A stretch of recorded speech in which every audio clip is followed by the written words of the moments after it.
الرحمن الرحيم وقال لهم نبيهم إن آية ملكه أن يأتيكم التابوت فيه سكينة من ربكم وبقية مما ترك آل موسى وآل هارون تحمله الملائكة إن في ذلك لآية لكم إن كنتم مؤمنين فلما فصل طالوت بالجنود قال إن الله مبتليكم بنهر فمن شرب منه فليس مني ومن لم يطعمه فإنه مني إلا من اغترف غرفة بيده فشربوا منه إلا قليلا منهم فلما جاوزه هو والذين آمنوا معه قالوا لا طاقة لنا اليوم بجالوت وجنوده قال الذين يظنون أنهم ملاقو الله كم من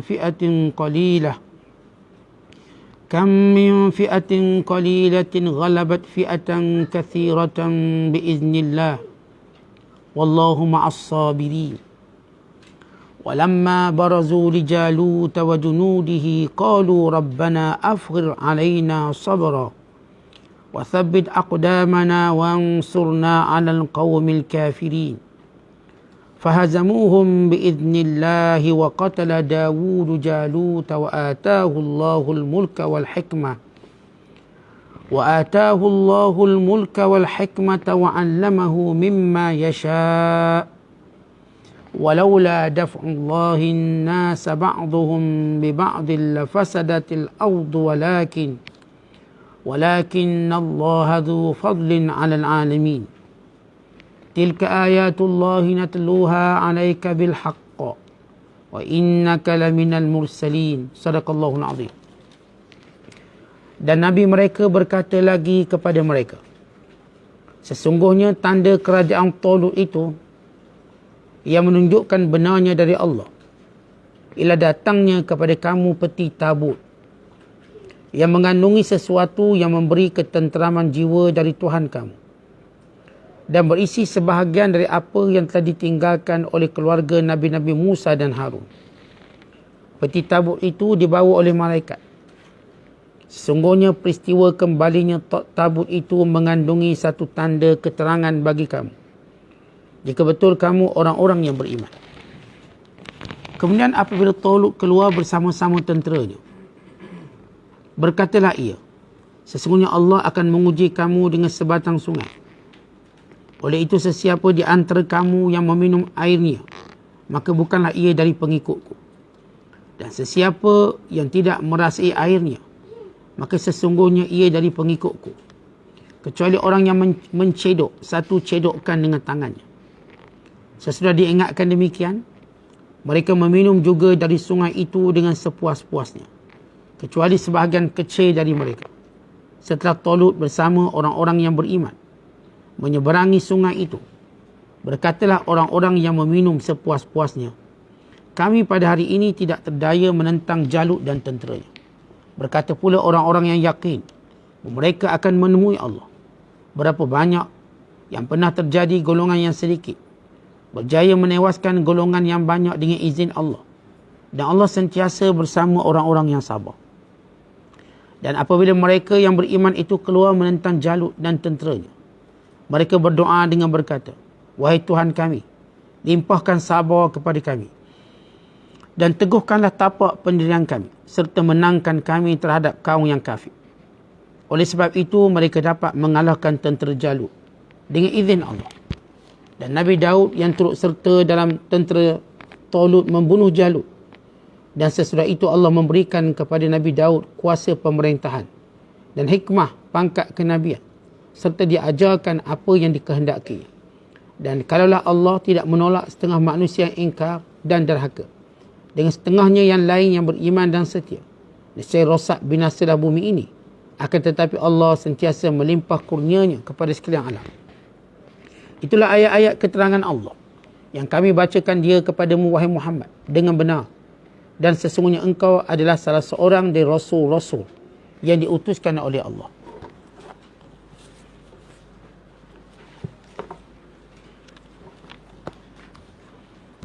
Masih lagi dalam kisah dan cerita Talut melawan Jalut. Dan bagaimana Allah Ta'ala mewahyukan kepada Nabi pada zaman itu, Nabi Samuel AS, akan kepimpinan Talut yang mesti diterima oleh Bani Israel. Bila Bani Israel mengingkari kepimpinan Talut yang telah dipilih oleh Allah melalui Nabi-Nya Samuel AS, yang Allah Ta'ala telah lengkapkan Talut dengan ilmu, wazadahu bastatan fil ilm, dan juga dengan fizikal yang kuat. Kerana dalam peperangan, maka ini merupakan perkara terpenting, ilmu yang menjadikan dia merancang, berstrategi, dan fizikal yang sihat. Maka kedua faktor ini ialah faktor yang menjadi sebab kemenangan. Namun oleh kerana Talut ini bukanlah daripada keturunan yang kebiasaan Bani Israel, kerana mereka melihat keturunan ini mewarisi dan sebagai warisan. Keturunan nabinya, keturunan pemimpin dan rajanya. Maka mereka menganggap bahawa Talut ini bukan sesiapa. Apatah lagi dengan kedudukan kemiskinannya, keuangannya dan keturunan Benyamin bin Yaqub alaihissalam. Namun Allah Ta'ala nak mengajar kepada manusia bahawa hal kepimpinan, hal kekuasaan dan apa sahaja Allah berikan siapa yang dikehendaki. Tidak ada istilah warisan. Tidak ada istilah genetik. Dengan maksud, kalau kamu baik, kamu akan mewarisi orang baik. Secara mutlak. Allah boleh mengubahnya. Bahkan daripada keturunan Nabi, Allah boleh lahirkan golongan penderhaka. Sebagaimana berlaku pada Nabi Nuh. Bahkan di kalangan penderhaka yang kufur, Allah boleh melahirkan seorang Nabi. Sebagaimana Nabi Allah Ibrahim. Ayahnya penyembah berhala, bahkan pembuat berhala. Dan demikian juga berlaku dalam sejarah manusia. Supaya kita melihat semua yang kita peroleh ini bukan kerana keturunan kita. Kita tak berhak kerana keturunan kita. Dan kita juga tidak berhak kerana warisan kita. Tetapi ia kurniaan Allah.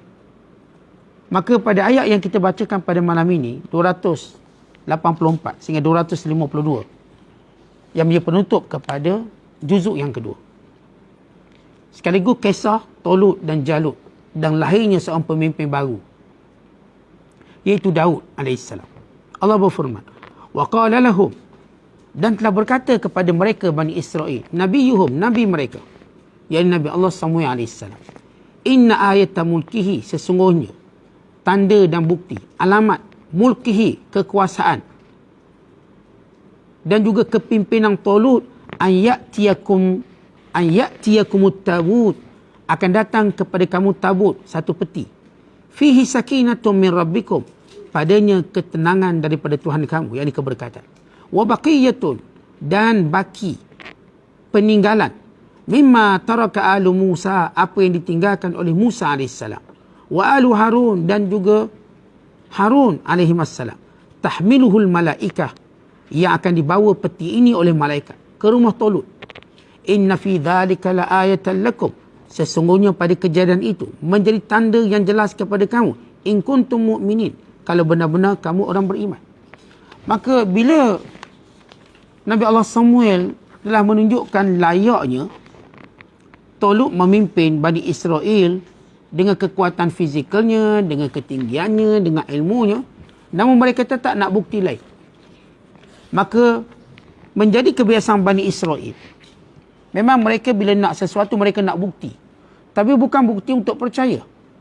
Bukti itu bagi menunjukkan betapa kerenah mereka. Tak ada orang bila dia minta bukti sebab dia nak jelas benda itu. Ada orang saja dia minta bukti untuk menyusahkan, untuk menyukarkan. Maka bila mereka minta sesuatu, lalu kata Nabi mereka, baik, ada satu dalil, satu tanda kenabiannya, satu tanda kepahlawanannya, keperwiraannya, kepimpinannya, akan datang kepada kamu tabut. Apa itu tabut? Tabut ialah peti. Peti dipanggil tabut, kotak. Sehingga riwayat menyebut tabut ini ialah kotak daripada kayu yang dilapisi oleh emas, matliyun bidzahab. Dalam kotak tadi adanya tongkat Nabi Musa. tongkat Nabi Allah Musa AS, dan adanya alwah. Alwah ialah papan atau papan batu yang tertulis kitab Taurat yang Nabi Allah Musa terima pada peristiwa Sinai, munajat. Dan padanya ada baju Nabi Musa dan juga serban Nabi Allah Harun dan tepisan kitab Taurat dan sebahagian warisan-warisan para nabi yang diberikan, yang disimpan dalam kotak tersebut. Di mana Bani Israel semenjak zaman berzaman mengambil tabarruk, mengambil berkat daripada kotak ini. Bila mana mereka berperang, mereka akan letakkan kotak ni depan, sebagai satu sakinah bahawa mereka keturunan Nabi. Bila mereka keturunan Nabi, maknanya Allah akan bantu tolong mereka selagi mana mereka ikut Nabi dan mereka menang dalam siri-siri peperangan mereka. Tiba-tiba bila mereka mula meninggalkan ajaran Nabi yang diwahyukan pada zaman itu, maka datang satu kelompok yang menyerang negara mereka, yang membunuh lelaki dan perempuan mereka, anak-anak mereka, bahkan merampas tabuk. Bila dirampas tabuk, yang menjadi inspirasi mereka ketika berperang. Mereka dah tak ada semangat untuk berperang. Maka Nabi SAW nak beritahu tabuk yang dirampas tadi akan datang balik kepada kamu. Maka pada waktu mereka melihat malaikat datang membawa peti tersebut, lalu dijatuhkan, diturunkan di rumah Tolut. Mereka tengok, mereka kumpul saksi, baik sekarang tengok. Maka kotak itu dibawa oleh malaikat. Mereka dapat melihatnya dan kotak itu sampai dan berada di tangan Tolut untuk menunjukkan bahawa benar Tolut itu pemimpin mereka. Maka bila mana mereka mendapati ianya berlaku, barulah mereka yakin. Maka Tolut menjadi pemimpin dan memilih para tenteranya. Di mana diriwayatkan bahawa Tolut setelah dia persetujui menjadi pemimpin, maka dia memilih bala tenteranya yang terdiri daripada 70 atau 80 ribu orang di kalangan para pemuda yang merdeka pada waktu itu. Namun Tolut, dia juga nak menguji sejauh mana kekuatan tenteranya, kesetiaan tenteranya. Maka Allah Ta'ala menceritakan bagaimana Tolut menguji tenteranya dengan firman-Nya, falamma fasala Tolut bil junud. Apabila Tolut sampai ke satu kawasan, dia berkata kepada tenteranya, qala innallaha, sesungguhnya Allah mubtalikum, akan menguji kamu, binahar, dengan satu anak sungai. Sungai ini antara Jordan dan Filistin. Sebatang anak sungai, faman syariba minhu falaysa minni, siapa minum air sungai ini, maka dia bukan pengikutku yang sebenar. Wa man lam yat'amhu, siapa yang tak makan sungai ini. Allah sebut perkataan makan, kerana waktu mana kita kelaparan, kehausan, maka air cukup menjadi minum dan makanan. Waktu mana kita keadaan biasa, maka minum belum cukup, perlu makan, makan belum cukup, perlu minum. Kerana kejadian ini berlaku di tengah panas yang terik. Tuan-tuan, kita umpama kalau kita berada bulan puasa panas sangat, kita rasa apa? Boleh air dah cukup. Itu buka puasa, dapat sejak air dah kenyang dah. Allah menggunakan perkataan wa man lam yat'amhu, siapa yang tak makan air ni. Yat'am ada makan. Kerana menunjukkan air sifatnya mengenyangkan. Ia bukan sekadar minuman, ia mengenyangkan. Khususnya pada waktu yang saya katakan panas terik. Yang kita kalau tengah panas terik, kita ada nafsu tak nak makan? Kalau tuan-tuan panas-panas terik, tuan-tuan pergi padang pasir ke mana-mana tempat, ada tak nafsu nak makan berbanding nafsu nak minum? Nafsu nak minum tu kuat. Kan itu Allah mentakbirkan perkataan wa man lam yat'amhu, bagi menunjukkan panas terik. Fa innahu minni, maka dia di kalangan pengikutku sebenar, illa melainkan man ightarafa rufatan biyadi, yang mencedok dengan jari jemarinya. Kata Tolut, depan kamu nanti ada sebatang sungai dan kita akan melalui. Baik, Tolut ini berpengalaman sebab dia kerjanya gembala kambing. Dia orang miskin, dia memang bergerak ke mana-mana dan dia tahu kawasan di sungai, kawasan di sekian-sekian. Pengetahuannya tadi memungkinkan dia menjadi panglima perang. Dia bergerak ke sana ke sini. Dan dia seorang yang bebas berjalan, tak takut apa. Sebagaimana kita dah kisahkan semalam, dia berjalan kerana mencari himar atau keledai yang sesat, sehingga bertembung dengan kelompok pemimpin Bani Israel dengan Nabi Samuel AS. Maka Nabi SAW menunjukkan dia adalah pemimpinnya dengan sifat ketinggiannya dan sebagainya. Maka kata Tolut, depan nanti ada sungai. Siapa yang minum, bukan pengikutku yang setia. Yang tak minum, yang tak makan, dia pengikutku. Melainkan kalau dia sekadar cedok dengan tangan. Bukan 2 kali, sekali je ambil. Dari dia mari cedok sekali. Atau cedok sejari, satu tapak tangan, minum. Tanpa lebih. Maka ketika mana betul di hadapan mereka, sebatang anak sungai, Allah berfirman, fasharibu minhu, maka semua minum air sungai itu. Illa qalilan minhu, melainkan sedikit. Sedikit di sini kata ulama tafsir seramai 313 orang. Daripada 70,000. Yang kita sebut semalam, kelompok sikit. Kelompok yang baik selalu sedikit, tak ramai. Mereka penggerak kepada kelompok-kelompok lain yang lemah, motivasi lemah. Maka itu menjadi sunnatullah sepanjang zaman. Kelompok yang sedikit yang menggerakkannya. Maka yang tak minum cuma 300 dan beberapa belas. Tengok kata 313, setengah kata 317. Ia merujuk kepada kumpulan jumlah tentera dalam perang Badar. Bila disifatkan tentera Badar itu ialah tentera Talut. Iaitu 317. Kemudian Allah berfirman, illa qalilan minhum, melainkan sedikit di kalangan mereka. Falamma jawazahu huwa walladhina amanu ma'ahu, apabila mereka semua bertembung dengan musuh dan bersama Talut orang-orang yang benar-benar beriman. Qalu, berkata orang yang minum air banyak. Ceritanya gini, bila mana sekelompok sahaja yang minum sedikit air, lalu mereka bergerak cepat menuju ke medan perang dengan penuh berani dan bermotivasi. Kelompok ini tinggal ke belakang yang ramai tu, yang duk asyik minum. Tapi lama kelamaan mereka pergi ikut juga. Tapi sudah terbukti siapa yang benar-benar setia. Talut sudah punya pengetahuan dengan tenteranya ini, dia tahu siapa yang betul-betul setia. Dia dah nampak. Sebab memang menjadi suatu sunnatullah kepada para pemimpin, mana-mana orang, dia pasti akan menguji pengikut dia. Tengok siapa yang setia. Jadi tak marah siapa nak ikut ramai mana pun, tapi dia tahu siapa yang betul-betul setia. Sama juga Talut. Orang-orang ni juga akan ikut dia juga. Kan jaga maruah, malu dan sebagainya. Tapi Talut tahu siapa yang setia daripada jumlah tadi, 313 orang. Lalu mereka mula sampai ke medan perang. Dan kelompok yang minum air banyak tadi lambat, dengan malas datang. Dengan keadaan dunia sudah pernah dalam hati mereka. Pertama, kerana mereka lawan pemimpin mereka. Yang kedua, kerana mereka utamakan dunia itu sendiri. Maka Allah jadikan dalam jiwa mereka penakut. Lalu Allah merakamkan kata-kata penakut tadi.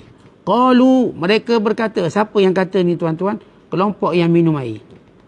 La taqata lana al-yawma bi Jalut wa junudi.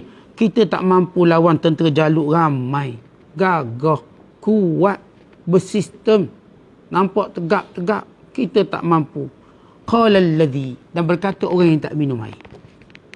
Yadhunnuna annahum, yang benar-benar yakin mereka itu mulaqullah, akan pertemuan dengan Allah. Yang yakin pertemuan dengan Allah, bahawa wa imam mereka menang, wa imam mereka syahid. Itu janji yang mereka pegang setiap kali mereka berada di medan perang. Kam min fi'atin qalilatin ghalabat fi'atan kathiratan biiznillah. Sudah banyak terjadi kelompok yang kecil mengalahkan kelompok yang ramai. Dah banyak. Lihat kelompok ini 313 begitu confident akan menang. Yakin, sebab mereka tahu dia sunnatullah, betapa banyak kelompok kecil mengalahkan kelompok yang ramai. Artinya sejarah kelompok kecil mengalahkan tentera yang ramai dah banyak, bukan sekadar dalam perang Badar, dalam perang Uhud, dalam perang-perang yang disertai oleh baginda SAW yang ternyata jumlah baginda lebih kecil tapi menang. Bukan sebelum itu lagi. Sebelum itu lagi nabi-nabi yang kelompok yang kecil yang benar-benar beriman, mereka lah yang akan menang. Dan kali itu Salahuddin Al-Ayyubi waktu nak bebaskan Baitul Maqdis, dia tak peduli tentang bilangan tenteranya. Dia tak peduli. Dia bukan nak meramaikan. Dia uji tenteranya. Siapa yang boleh qiyamul lail. Siapa yang jaga qiyamul lail, ini akan bersama dengan dia membebaskan Baitul Maqdis. Ketika mana pemimpin lain cuma memikirkan tentang ramainya tentera. Dan semua orang berfikir demikian. Ramai tentera. Dalam Islam tak. Kita bukan cerita ramai tentera. Tetapi kita cerita siapa yang setia. Itu yang memenangkan. Kesetiaan pada Allah dan Rasul. Dan kita tahu kita bukan menang kerana jumlah yang ramai. Dan Allah mengingatkan bila mana baginda sallallahu alaihi wasallam orang-orang beriman khususnya mula teruja dengan jumlah yang ramai dalam peperangan Hunain dan mereka kalah. Wa yauma Hunain id a'jabatkum kathratukum falam tughniya ankum wa dhaqat alai, kata Allah Taala, dan pada hari peperangan Hunain id a'jabatkum kathratukum, ketika mana kamu terpesona dengan bilangan kamu yang banyak. Maka tiba-tiba bilangan ini tidak memberi faedah apa pun. Tak beri apa pun faedah kamu. Bahkan bumi menjadi sempit. Bumi yang luas jadi sempit. Ketika kamu tertekan. Akhirnya kalah pusingan pertama. Itu dalam perang Hunain. Maka di sini kita nak cerita tentang bagaimana Allah Ta'ala beritahu kelompok yang sikit. Kan itu jangan bimbang kita sikit. Selagi mana kita berpegang teguh dengan perintah Allah. Maka jumlah ini akan mewujudkan kemenangan umat Islam. Lalu kata Allah Ta'ala lagi menceritakan kelompok ini. Wallahu ma'as sabirin. Allah bersama orang yang sabar. Jadi untuk kelompok ini menang, mesti dia sabar. Kerana kekuatan itu dinilai sejauh mana seorang itu sabar. Kekuatan bukan dinilai bentuk badan dia, dinilai dari sudut muda tuanya, tapi siapa yang paling sabar. Sebab itu antara. Waktu orang memuji dia kuat dan gagah. Maka antara kata, aku biasa je. Biar aku tunjukkan padamu. Kamu gigit tangan aku gigit tanganmu. Maka berlakulah acara gigit menggigit. Gigit. Tiba-tiba orang yang antara gigit tangan dia mengadu kesakitan. Maka manakala antara pun dah menanglah dia. Kalau antara kata, kamu tahu kenapa kamu kalah? Bukan sebab aku kuat, sebab kamu kurang sabar. Waktu kamu gigit aku pun sakit. Tapi aku sabar, aku tahan. Manakala kamu tak tahan, sehingga kamu menyangka aku lebih kuat pada kamu. Artinya tuan-tuan, kisahnya ialah siapa yang lebih mampu tahan sabar. Dalam kehidupan ini, jangan kita terpesona dengan kekuatan fizikal orang tu. Kalau dia tak mampu sabar. Kerana itu Islam mengajar kita sabar. Bahkan kita ada satu bulan namanya bulan sabar. Bulan Ramadan disebut huwa syahrus sabr. Dia adalah bulan sabar. Kita dituntut untuk bersabar.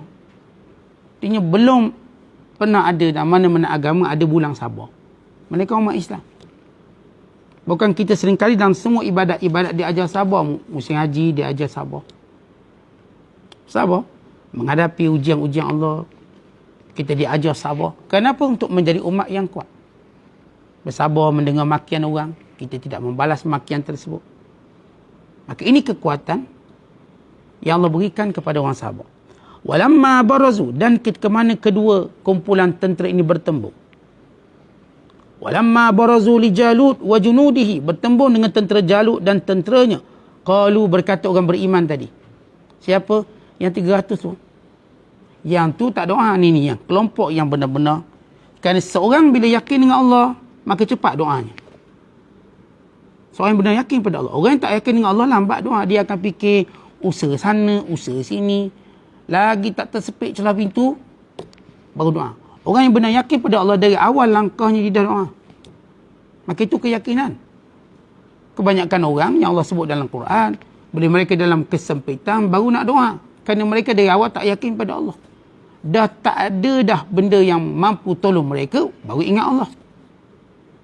Orang beriman sebenarnya kita tak diajar tersepit baru ingat Allah. Kita dari awal dah diajar ingat Allah, dari awal dah diajar doa. Kita naik kenderaan, walau dalam keadaan tayar kita memang perfect, kereta baru, kita tetap berdoa. Menunjukkan kita yakin pada Allah. Kalau kita tak doa, kita cuma yakin pada tayar baru, kereta baru. Atau kita rasa umur kita ni kuat. Akhirnya kita pun terkena kecelakaan yang kita tak jangka.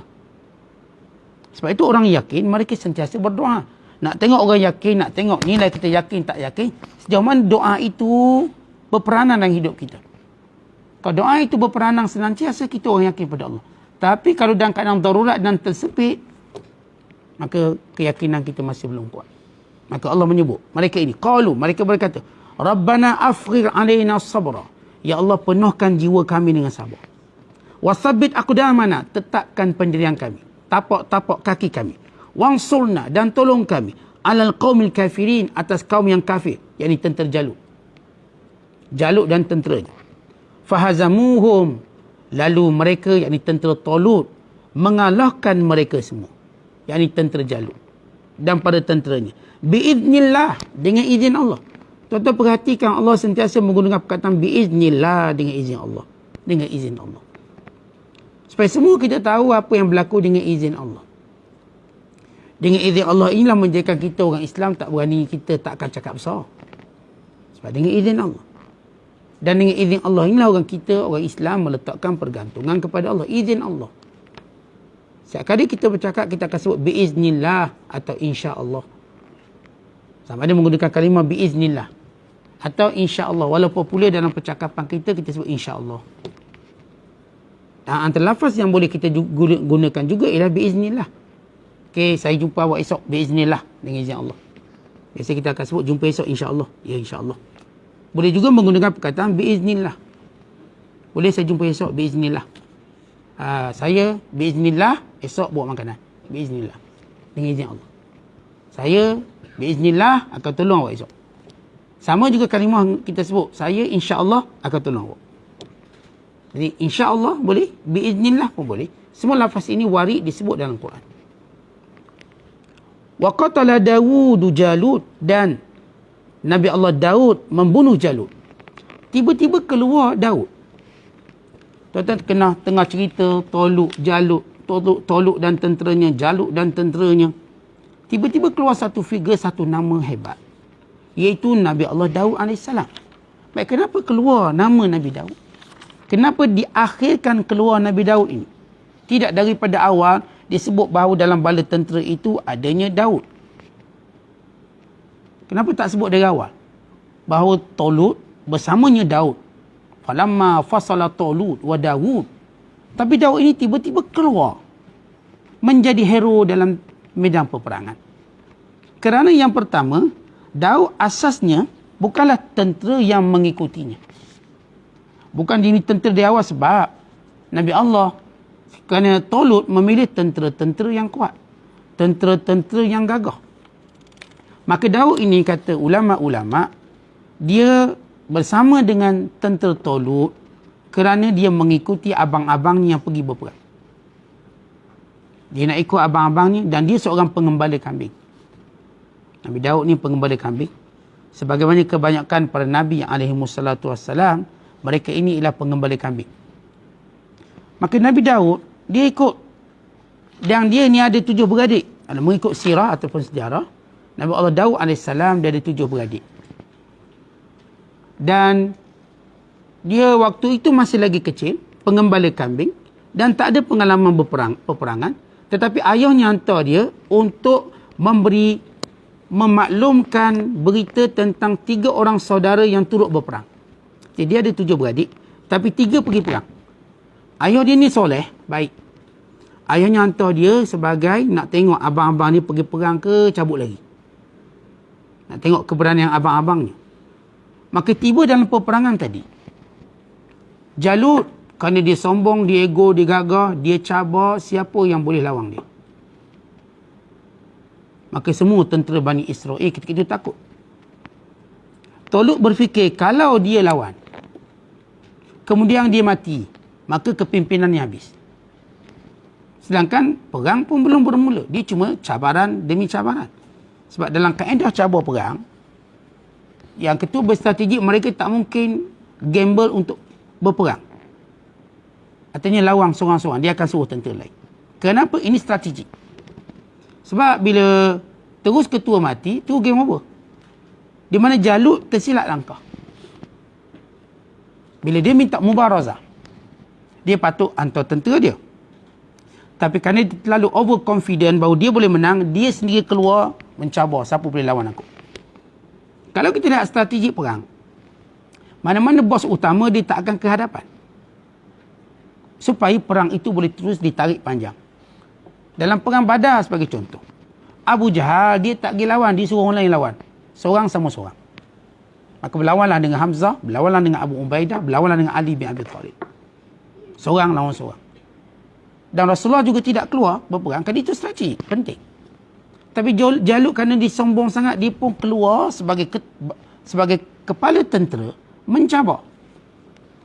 Maka Bani Israel tengok, di Jalut ni tenteranya besar. Orangnya gagah. Raja waktu itu. yang memang mendapat kuasa dengan kekuatan dia. Bukan dengan warisan, kekuatan. Yang kuat, dia diraja. Yang gagah, jadi raja. Kekuatan.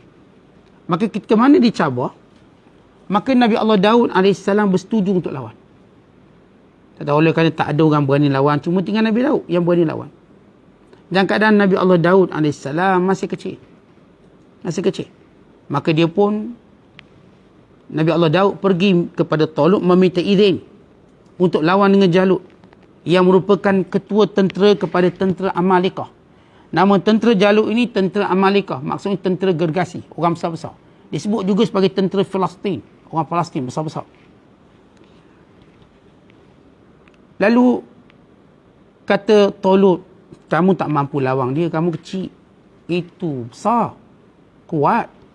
Lalu kata Nabi Daud, aku pernah membunuh singa ketika mana cuba mengambil kambing ayahku. Dia tak ada pengalaman perang, cuma dia pernah lawan dengan singa.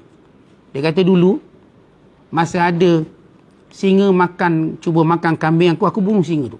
Tiba-tiba, bersama singa tadi ada beruang, dengan beruang-beruang tu bunuh. Nak beritahu ni, dia ni, gagah sungguh ni. Kita ayam kejar pun lagi. Ni, singa dia bunuh. Lepas tu bersama singa tadi, beruang pula datang, dua-dua aku bunuh. Maka kemudian, Talut pun, okey, tengok pengalaman bunuh singa bukan calon-calon budak ni. Sebab budak-budak kampung kita, dia lipas pun takut. Lompat. Memang tak ada harapan. Yang ni memang gagah. Maka Nabi Allah Daud ke hadapan, membawa bersamanya 5 biji batu. Dan bersamanya Miqla'. Miqla' lastik. Miqla'un. Sebab itu hari ni kita tengok orang Palestin dia pakai lastik. Nak ulang balik sejarah kekalahan tentera Jalut. Itu antara sebab lastik. Orang Yahudi takut lastik. Dia bawanya lastik, maka dia pun lastik. Bila dia lastik, budak ni memang main lastik daripada ni orang kampung lama main lastik. Memang tepat sniper. Kena betul atas dahi. Bila kena jatuh dia. Jatuh, kemudian Nabi Allah Daud mara ke depan, mengambil pedangnya, dan pedang Jalut dan memenggal kepalanya. Tetapi bila raja dah kalah, yang bunuh cuma budak. Psikologinya, dari situ kita katakan kejiwaannya, moralnya mereka dah kalah. Dia kalau kita macam kita main chess, king tu dah kalah. King dah kalah habis. Dia kira checkmate. Maka mula bertempiang lari tentera. Sehingga tentera Amalikah mudah dibunuh. Akhirnya hancur mereka. Kerana itu Allah Ta'ala menyebut Daud ini secara mengejut. Maksud saya ialah Nabi Allah Daud tidak disebut daripada mula-mula kisah. Dengan pentingnya, dengan kemuliaan Daud, kenapa tak sebut dari awal? Kerana sebut dari pertama dia kecil, bukan dalam pilihan tentera. Yang kedua, dia bukan datang untuk berperang. Yang ketiga, dia cuma berada pada tiba-tiba posisinya terkeluar ataupun terzahir waktu mana Jalut mencabar mubarazah, yakni lawan satu sama satu. Maka Allah terus sebut nama dengan firman-Nya, fahazamuhum biiznillah, tentera Talut mengalahkan tentera Jalut, wa qatala Daud, dan secara khusus disebut siapa yang bunuh ketua tentera Jalut. Qatala Dawudu Jalut. Daud membunuh Jalut. Bukan Daud membunuh Jalut dengan pertolongan orang lain, tak, dia sendiri yang bunuh. Sebab itu disebut wa qatala Daud Jalut. Daud membunuh Jalut. Wa atahu Allahul mulk, dan Daud inilah yang Allah berikan kepadanya kerajaan. Yang ini pengganti kepada Talut selepas itu. Di mana Talut memerintah selama 20 tahun. Sehinggalah Nabi Allah Daud dewasa dan mengahwini anaknya dan mengambil jawatan raja. Wal hikmah, dan kenabian. Allah beri dia kekuasaan. Iaitu orang nampak selepas Talut, orang nampak Daud kekuasaan. Kemudian hikmah, kenabian. Wa allamahu mimma yasha', dan mewahyukan kepadanya apa yang dikehendaki oleh Allah. Dan ini menunjukkan bahawa Daud mengumpulkan kekuasaan dan kenabian. Dan beliau merupakan nabi pertama yang pegang kuasa dalam masa yang sama adalah pemerintah. Dari sudut kesempurnaan kekuasaan, kerana dia mengambil di medan perang. Walaula daf'ullahi an-nasa ba'dhum bima', kalau tidak Allah memenangkan sebahagian atas sebahagian yang lain, la fasadatil ard, maka nescaya akan rosak binasa dunia. Allah beritahu, Kenapa bila berlaku peperangan, satu kelompok Allah menangkan? Kenapa tak biarkan terus perang sampai bila-bila? Kerana kalau mereka terus sama-sama kuat, rosak bumi, maka seorang mesti atas, maka selesai, dunia ini takkan rosak. Kalau rosak minimum, tuan-tuan tengok dalam peperangan, mesti satu kalah. Kenapa Allah tak biarkan terus berlangsung begitu? Sebab kalau begitu akan terus hancur bumi. Bila tak ada yang menang-menang, hancurlah bumi. Tapi Allah jadikan satu kelompok akan menang. Maka ini akan menamatkan kerosakan bumi lebih cepat. Berbanding kalau dua terus berperang. Dan yang ni pecahkan yang ni, patahkan yang ni, tebang yang ni, bunuh yang ni. Akhirnya dunia ni hancur semua. Sebab dalam siri peperangan, baik perang-perang yang kita belajar, perang dunia pertama, kedua, mesti ada orang menang. Kenapa? Itu cara sunnatullah, Allah menangkan sebahagian, mengatasi sebahagian. Kenapa? Kalau tidak diberikan menang mana-mana kelompok, nescaya bumi ni hancur semua. Maka tak boleh lagi untuk dihinggapi ataupun didiami oleh manusia. Kemudian Allah berfirman, "Walakinna Allah dzu fadlin 'alal 'alamin." Allah sentiasa mengurniakan kurniaan yang besar kepada seluruh makhluknya. Di sebalik sunnatullah, apa pun berlaku, Allah sentiasa beri nikmat pada hamba-hambanya. Tilka ayatullah, itulah dia wahyu Allah. Natluha, kami bacakan kepadanya. Alaika, kepadamu wahai Muhammad, bilhaq, dengan sebenar. Wa innaka laminal mursalin. Berita ini tak mungkin diketahui melainkan oleh seorang Nabi. Dan engkau wahai Muhammad di kalangan Nabi itu, Rasul. Sebab saya dah sebut sebelum ini, bahawa kisah Talut dan Jalut ini, orang Madinah tak tahu. Orang Mekah pun tak tahu. Ia cuma disimpan oleh ahli kitab. Mereka tidak menceritakan kisah ini. Tak pernah mereka cerita kisah ini pada orang Ansar. Tiba-tiba Yahudi terkejut bila baginda sallallahu alaihi wasallam menceritakan kisah ini melalui wahyu yang Allah turunkan, bagi menunjukkan kisah yang sudah berlaku ribuan tahun. Ribuan tahun dah berlaku. Zaman pemerintahan Nabi Daud, itu sekitar 1000 tahun sebelum kelahiran Nabi Isa. Dan antara Nabi Isa dengan Nabi Muhammad pula 560 tahun, berarti hampir 1500 tahun berita yang disimpan kukuh oleh Yahudi. Bukan kalangan mereka pun tidak tahu lagi detail ceritanya. Tiba-tiba Allah wahyukan menceritakan kisah ini. Bagaimana Talut diingkari, bagaimana akhir Talut memimpin, bagaimana tanda-tanda kemenangan sehingga keluar Nabi Allah Daud AS. Yang bermulalah pemerintahan kepada Bani Israel, seorang Nabi yang juga seorang raja. Yang kemudian diwarisi kepada Sulaiman AS. Yang menunjukkan bagaimana kisah-kisah yang saya katakan tak mungkin diketahui even melalui pembacaan. Kerana pembacaan itu terhad dengan sumber-sumber. Tahu kita cerita sumber zaman dulu, buku pun tak ada. Kita tak payah pergi jauh. Kalau kita era 60-an, 70-an pun sama. Sumber buku terhad. Sehingga kita dulu pun terpaksa pergi perpustakaan kalau nak baca buku. Berbeza hari ni mungkin sumbernya banyak. Zaman baginda SAW lagilah tak ada sumber. Tiba-tiba Rasulullah boleh cerita tentang Talut, tentang Jalut, menyebut namanya. Dan menyebut bahawa Daud yang bunuh Jalut.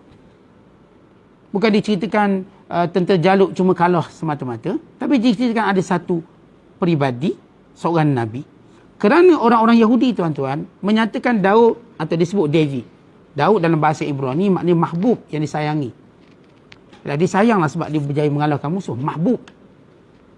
Daud ni di sisi orang-orang Yahudi, yang mereka juga sebut nama David. Ialah bukan dianggap Nabi dan Rasul, tetapi cuma dianggap sebagai raja. Ini di sisi agama Yahudi. Mereka tak anggap Daud tu Nabi, mereka anggap tu raja. Bukan mereka menganggap Daud itu cuma penyair, syair, selain daripada raja. Maka Allah sebut kembali nama Daud. Kalau sebelum ini kita pernah cerita bagaimana anggapan mereka terhadap Sulaiman, cuma mereka menganggap Sulaiman ahli sihir. Sulaiman juga di sisi orang Yahudi tidak dianggap Nabi. Dan juga Nabi Allah Daud tidak dianggap Nabi. Maka kita akan beritahu kenapa mereka tidak dianggap Nabi oleh Yahudi-Yahudi. Apa sebab? Dia ada sebab dia. Sebab untuk keuntungan hawa nafsu Yahudi tadi, bila menafikan kenabian Daud dan juga kenabian kita katakan Nabi Sulaiman, sebab mereka nak membentuk dasar sekular untuk memisahkan kelompok agama dengan kelompok yang disebut sebagai pemerintah. Supaya asas sekular tu seolah-olah kalau kamu orang agama, kamu tak jadi pemerintah. Pemerintah lain, orang agama duduk tepi. Dan yang kita kata, kita tahu orang agama ini waris Nabi-Nabi. Dan para Nabi itu sebenar-benar pemimpin. Tapi Yahudi kan dasar sekular yang dalam kepala mereka. Kalau Nabi jadi pemerintah, habislah kami. Dia pasti akan terapkan hukum hakam. Kerana mereka cuma nak anggap hukum hakam cuma bentuk pilihan. Macam kita lihat umat Islam hari ini. Seolah-olah hukum hakam itu pilihan. Akhirnya kita seperti kalau bak arak terpaksa redha. Pilihan. Kerana pemerintah kata arak tak apa. Ada lesen. Jalan. Zina pun tak apa. Bayangkan tuan-tuan, kalau pemerintah itu agama, orang agama, nescaya kita tak jumpa arak. Kita takkan jumpa pelacur. Kita tak jumpa Ibn nombor ekor. Kita tak jumpa Genting Island.